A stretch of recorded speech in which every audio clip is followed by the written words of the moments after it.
Eh bien bonsoir à tous les amis, supporters sportifs parisiens, parisiennes, supporters, supportrices d'autres clubs, amoureux du football, bienvenue à vous les amis. Bah écoutez, je suis très content de vous retrouver pour une toute nouvelle vidéo et vous avez vu, je suis en mode décontracté aujourd'hui, décontracte. Je suis décontracté, oui je suis en chemise, alors j'ai pas trouvé de chemise PSG, d'accord, je suis en chemise parce que tout à l'heure j'étais au restaurant avec ma maman qui est venue pendant 4 jours à la maison, avec ma maman, ma grand-mère maternelle, donc la maman, ma tata, la sœur de ma maman, et mon oncle. Voilà, donc on est son mari. On est donc parti au restaurant tout à l'heure et puis voilà. Donc je me suis mis en mode beau gosse, la chemise et ma maman qui vient de repartir à Montpellier. Donc je sais que ma maman regarde mes vidéos, donc je lui fais un gros bisou. Encore une fois, maman, je t'aime de tout mon cœur. Je lui fais un gros bisou et je pense fort à elle. Et je le dis parce que je sais qu'elle regarde mes vidéos. Elle est très fière de mes vidéos, elle est très fière de ce que je fais. Elle est vraiment très contente. Donc moi, la maman qui est fière de ce que tu fais, bah écoute, une maman qui est fière de ce que tu fais et de ce que tu es, ça vaut toute l'or du monde. T'as tout gagné, vraiment. Voilà. Bref, les amis, je voulais vous retrouver pour cette petite vidéo parce que je voulais parler de Manchester City qui a gagné sa première Ligue des Champions hier. Et puis Neymar qui a une touche, les amis. Neymar qui a une touche en Arabie Saoudite, Al Hilal plus précisément. Eh ben, on va commencer par le Ney. Parce que vous savez, les amis, moi, ça me fait... Je bois du petit lait quand je vois cette information-là. Quand je vois que Al Hilal, club d'Arabie Saoudite, veut Neymar. Parce que Neymar, on le sait, on en a parlé vendredi, il est sur la liste des transferts avec le PSG. Et comme je vous l'ai dit dans cette vidéo, je vous ai dit, Neymar, il fait plus trop envie maintenant, le garçon.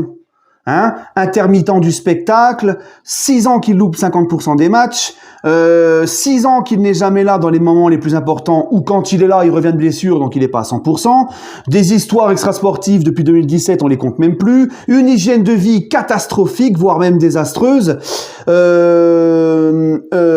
tournois de poker, de Fortnite jusqu'à des 2 heures du matin, enfin bref, Neymar quoi. 31 ans aussi, donc le garçon il fait plus du tout envie. Et je vous l'avais dit dans cette vidéo de vendredi, je vous ai dit il n'y a aucun grand club européen, d'ailleurs ils sont pas en train de se bousculer à la porte, vu qu'il est sur les liste des transferts, le roi soi-disant, le roi d'Agobert, il n'y a personne qui se bouscule à la porte pour aller venir le chercher. Aucun grand club avec des ambitions sportives tape à la porte pour venir chercher le soi-disant roi je sais pas quoi. La preuve, comme je vous l'ai dit, il n'y a que un club. Comme je vous l'ai dit vendredi dans la vidéo, il y aura qu'un club qui pense marketing et qui pense avant tout à vendre des maillots qui pourra nous le prendre, ou d'un club de MLS ou d'Arabie Saoudite. Et c'est exactement ce qui se passe. Le club qui frappe à la porte, c'est un club saoudien. Il lui propose 200 millions d'euros par an et propose au PSG 45 millions d'euros pour le prendre.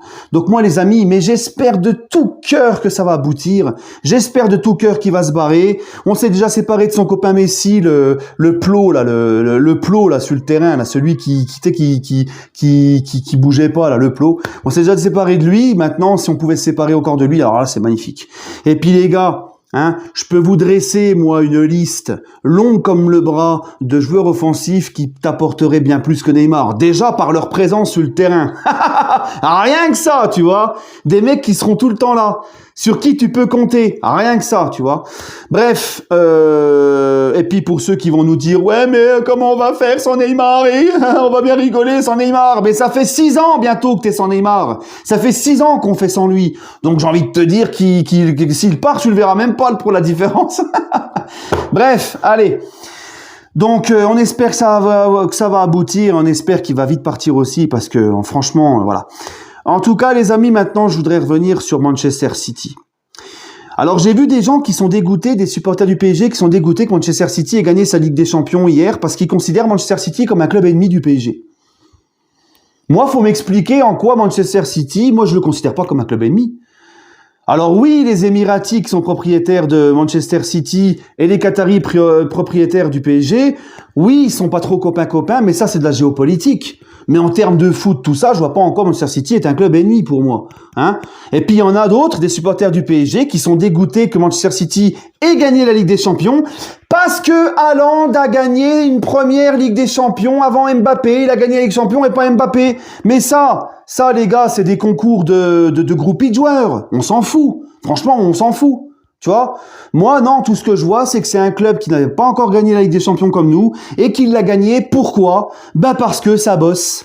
Parce que c'est sérieux, parce que c'est structuré, parce qu'à Manchester City, on ne pense pas qu'à faire des ventes de maillots et du marketing.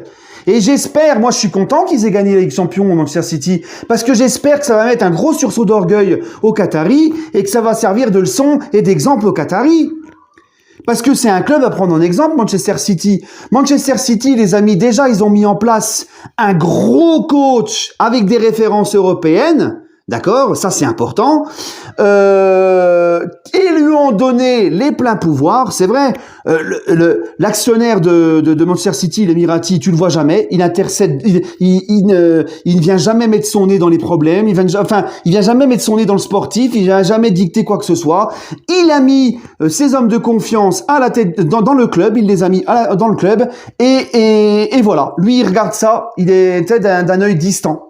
Il vient pas s'occuper du club ou quoi, il laisse les mecs bosser, et puis à la fin, il fait les comptes. C'est comme ça qu'un vrai club doit bosser normalement. L'actionnaire, il met les thunes, il met ses hommes de confiance, et à la fin de la saison, il fait le bilan. Et si ça ne va pas, il coupe des têtes. Mais voilà, c'est comme ça. Donc le boss de Manchester City, déjà, lui, il met pas son nez dans ce que font ses hommes de confiance au club, il leur fait confiance, il les laisse, comme on dit, il les laisse diriger. Voilà.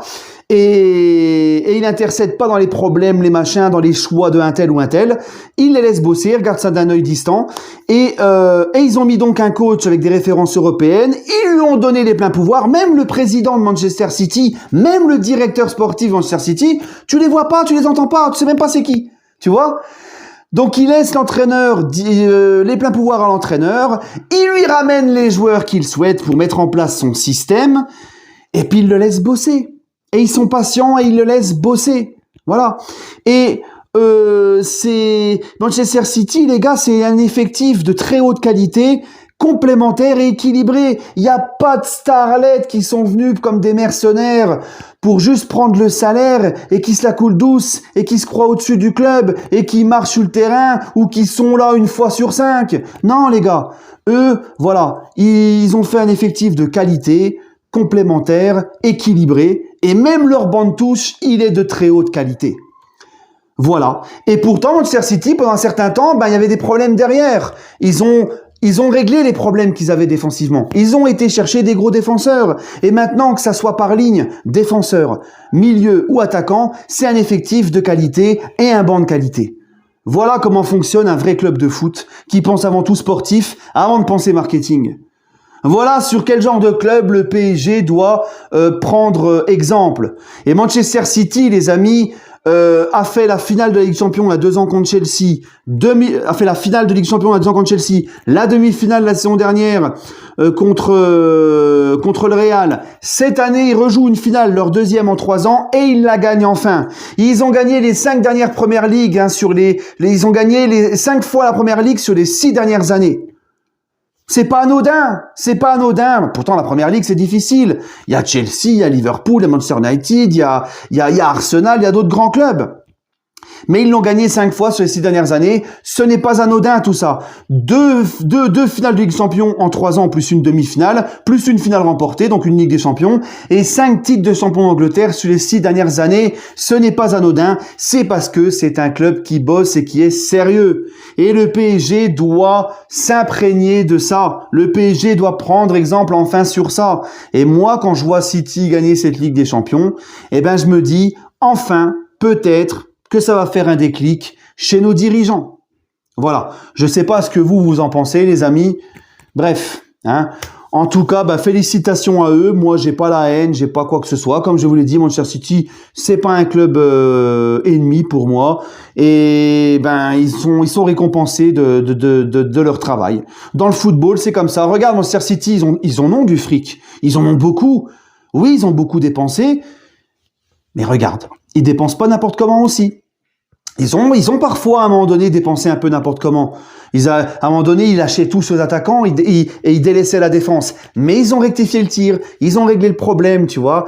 Eux, ils ont appris de leurs erreurs. Ils en ont commis, mais ils ont appris de leurs erreurs. Donc, c'est à nos dirigeants, les amis, encore une fois, te prendre exemple sur Manchester City, et pas que eux, hein, mais voilà, hein, puisque voilà, on dit Manchester City parce que c'était comme nous, c'était le club nouveau riche qui avait encore pas gagné la Ligue des Champions, avec un propriétaire du Moyen-Orient, tu vois, il y a beaucoup de similitudes. Voilà. Allez les amis, bah dites-moi ce que vous en pensez. Sur ce, prenez soin de vous et allez Paris.